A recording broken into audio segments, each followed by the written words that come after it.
about, because I see a lot of people making the mistakes, and maybe this will help you. So the first thing is that I would go into these ceremonies with an open heart. Don't have too many expectations of what will come and what needs to come out of it. And don't build that cage around this whole idea of what is going to happen and what it's going to look like. That's the first point. The second would be that I would advise you to go into the ceremony as clean as possible, okay? No alcohol, no drugs, no pills, no heavy foods, no caffeine. Yeah, that's basically it. And the goal is to keep the vessel as light as possible so you can, enjoy the process. And then, your subconscious and your unconscious can actually, start doing the work, and your system can start doing the work. And there's nothing in the way, right? And thirdly,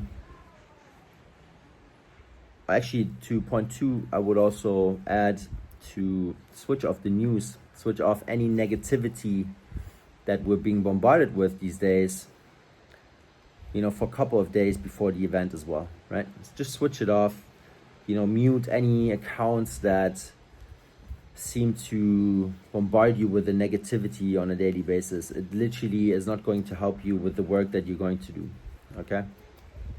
And thirdly, integration. That's where a lot of people mess up. The work starts after the ceremony, believe it or not. All that stuff that's going to come up, that you will see and feel for the first time, that you might, think that you're ready to work on after the ceremony, all that stuff is going to be in your sphere for a while, right? Like, you have to do the work then.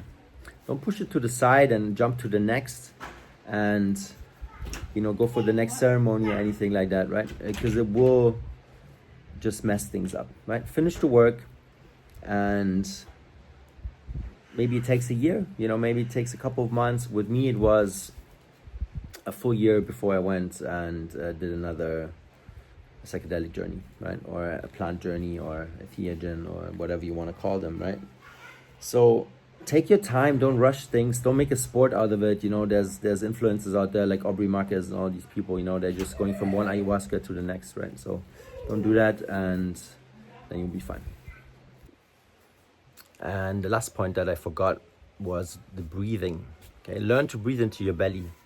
Learn to regulate your nervous system through breathing, and learn to regulate your stress levels. So the homework before you go into the ceremony is to literally learn how to belly breathe, right? Deep breaths into the belly without too much thinking, right? Invest some time into that, okay? It will help you a lot in the ceremony when, the things or whatever might occur is a bit harder than what you might expect, and the breathing will help you move through that phase, right?